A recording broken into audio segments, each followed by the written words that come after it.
चलिए, सुमित्रानंदन पंत जी का चींटी। ये चींटी शीर्षक में पंत जी क्या बताए हैं। देखिए, चींटी सबसे लघु प्राणी होती है। अब चींटी से छोटा हमको लगता है कि देखने भर में कोई प्राणी नहीं है। वैसे तो भगवान ने बहुत प्राणी बनाए हैं, जीवाणु, विषाणु, तमाम प्रकार के विज्ञान बता रहा है, हैं भी। लेकिन देखने में हिंदी विज्ञान से दूर है। हिंदी का विज्ञान से कोई लेना देना नहीं है। हिंदी सौंदर्य पर चलती है, भाव पर चलती है, कुभाव पर चलती है। ये लैंग्वेज है।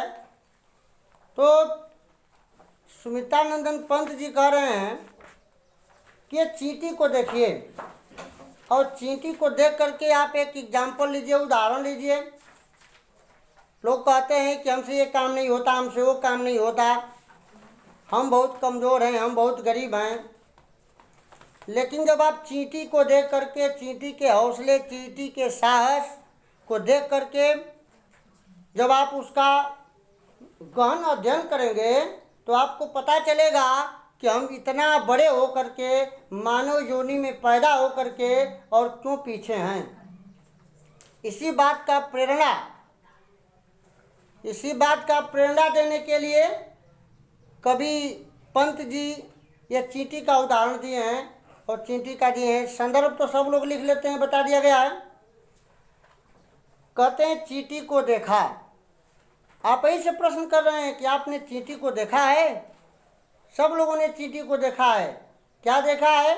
वह सरल विरल काली रेखा, वह एक सीधी, विरल माने बहुत कमजोर, पतली, काली सी रेखा के तमाम है।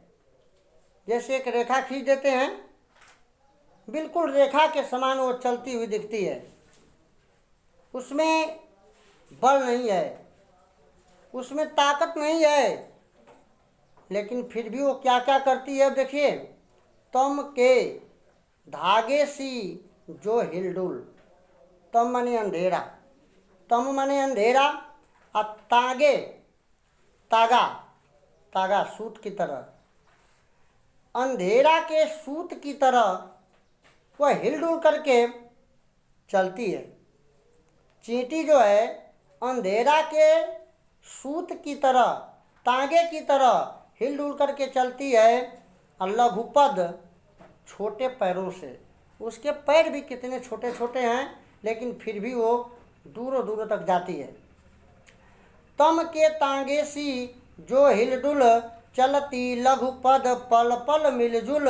और छोटे पैरों से, अपने छोटे छोटे पैरों से वो धीरे धीरे मिलजुल करके, एक सामाजिक प्राणी है चींटी एक सामाजिक प्राणी है। वो एक दूसरे के पीछे लग करके और अपना काम भी करती है, चलती भी रहती है, वह कभी थकती नहीं है। वह है पिपीलिका पाती। देखिए, एक नया शब्द है ये पिपीलिका, सब लोग नहीं जानते हैं। पिपीलिका माने चूंटी होता, चींटी। रामचरितमानस में लिखे हैं कि जिम पिपीलिका सागर था, महामंदमति पावन चाहा। जैसे कोई पिपीलिका, कोई चींटी समुद्र के था को प्राप्त करना चाहे, था लेना चाहे, वह मूर्ख जयंत जो था भगवान के था को लेना चाहता था। उस बात को छोड़ दीजिए, यही पिपीलिका है। कहते हैं कि वह है पिपीलिका पाती, जो काली रेखा के समान चलती हुई नजर आती है जमीन पर। वह क्या है? वह चींटियों की पंक्ति है।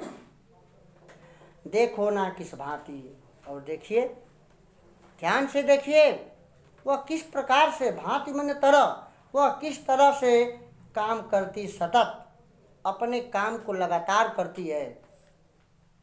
यहाँ तो कछुआ की तरह, एक खरगोश की तरह आदमी 1 घंटा काम किया, 5 घंटा सो लिया और बखानता है कि हम बहुत काम करने वाले हैं। वो विकास नहीं हो सकता है। यहाँ पर कवि बता रहे हैं कि जो सतत प्रयास करेगा, जो लगातार प्रयास करेगा, सफलता उसी को मिलने वाली है। कहते हैं देखो ना किस भांति काम करती वह सतत, कण कण कण के चुनती अविरत। एक एक कण कण करके छोटे छोटे चीज़ों को इकट्ठा करके अविरत मतलब कि लगातार उसमें लिप्त रहती है अपने काम में और लगातार अपने काम को करती है। गाय चराती, जैसे एक आदमी अपना गाय चराता है, पशुओं को खिलाता है, उन चींटियों में भी गायें होती हैं। वो मतलब गाय का मतलब यह है कि उनको भी अपने बाल बच्चों को चराने खिलाने की चिंता होती है।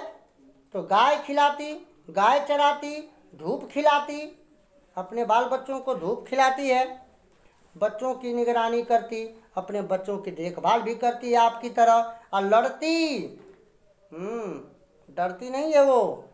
बड़े बड़े जोल्हा मार दो, सांप मर जाए, मेढक मर जाए, मोटे मोटे सब जंतु हैं, इससे क्या करती है? लड़ जाती है। लड़ती और इससे तनिक न डरती और अपने दुश्मन से डरती नहीं है। कहा जाता है हाथी फूंक कर चलती है। क्यों?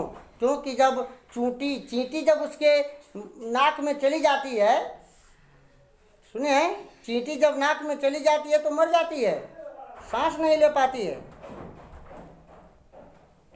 तो कह रहे हैं कि लड़ती और इसे तनिक न डरती, और दल दल के सेना संवारती, दल के दल सेना संवारती। और वह चींटी समूह समूह में दल बटोर करके, सेना बटोर करके अपने काम को करती है। वह समूह में रहती है, वह अकेले नहीं रहती है। उसके अंदर सहयोग की भावना होती है जो आज लोगों में नहीं है। आज मानवों में सहयोग की भावना की कमी आ रही है। एक आदमी गिर गया, एक आदमी कहीं गिर गया गाड़ी से, तो दूसरा फेसबुक पर वीडियो बनाता है, कहता है चढ़ा दो यार मज़ा आएगा। ये स्थिति आ गई है आज। लेकिन चींटी क्या है? चींटी बेचारी, उसके दल होते हैं, उसके समूह होते हैं, समूह के समूह सेना संवार करके, और वो क्या करती है कि अपना काम करती है सहयोग लेकर के, सहयोग दे करके। चींटी है प्राणी सामाजिक, और यह चींटी एक सामाजिक प्राणी है। वह श्रमजीवी, वह सुनागरिक, वह श्रम से जीने वाली है, वह एक सुंदर नागरिक है। देखा चींटी को? फिर प्रश्न कर रहे हैं राइटर, एक लेखक कवि जी, जो कविता लिखता है उनको कवि कहते हैं, और जो कहानी लिखता है उसको लेखक कहते हैं। इसकी भूल मत कीजिएगा। कवि जी कह रहे हैं कि देखा चींटी को? आपने चींटी को देखा? उसके जी को थोड़ा अनुमान लगाइए, उसका प्राण कितना कोमल होगा, कितनी छोटी होगी वो। भूरे बालों सी कतरन, उसका आकार कैसा होता है? जैसे भूरा बाल कटा होता है छोटा सा, उसी कतरन की तरह उसकी शरीर होती है। छिपा नहीं उसका छोटापन, और किसी से उसका छोटापन नहीं छिपा है। सब लोग इस बात को जानते हैं कि चींटी कितनी छोटी है, लेकिन फिर भी काम करने में किसी से कम हिम्मत नहीं लगाती है। छिपा नहीं उसका छोटापन, वह समस्त पृथ्वी पर निर्भय विचरण करती है। वह चींटी क्या करती है? समस्त धरती पर उसका कोई लाइसेंस नहीं लगता, कोई पुलिस रोक नहीं सकती, उसके गाड़ी को कोई चालान नहीं काट सकता।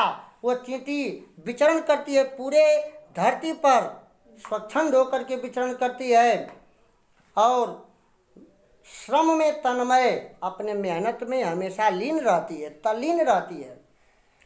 वह जीवन की चिंगारी अक्षय, वह जीवन की एक ऐसी चिंगारी है जो अक्षय, अक्षय का मतलब जिसका क्षय न हो, जिसका नाश न हो, वह ऐसी चिंगारी है जो एक उदाहरण बन करके हम लोगों के बीच में रहती है। वह अभी क्या दे ही है तिलसी, और क्या देह है उसकी शरीर को देखिए। उसकी शरीर एक तिल के समान, तिल आप लोगों ने देखा होगा, तिल कितनी छोटी होती है, काली सी तिल होती है, उस काली सी तिल के समान उसका शरीर होता है। प्राणों की झिलमिल रिलमिल झिलमिल सी, और जैसे प्राण दिखाई नहीं देते हैं, उसी प्राण के समान छोटी छोटी ये होती है, सुंदर होती है। और दिन भर में वह मीलों चलती, और दिन भर बेचारी चलती है, 1 मील की दूरी, 2 मील की दूरी तय कर सकती है। अथक कार्य से कभी न टलती, लेकिन यह चींटी अथक, बिना थके हुए ऐसा काम करती है जिसमें उसको थकान भी महसूस नहीं होती है, क्योंकि उसके अंदर साहस होता है। और जो आदमी साहस से काम करता है, हिम्मत से काम करता है, वह कभी थकता नहीं है। इस प्रकार कवि जी एक चींटी को लघु प्राणी होते हुए एक अद्भुत साहसी बताए हैं।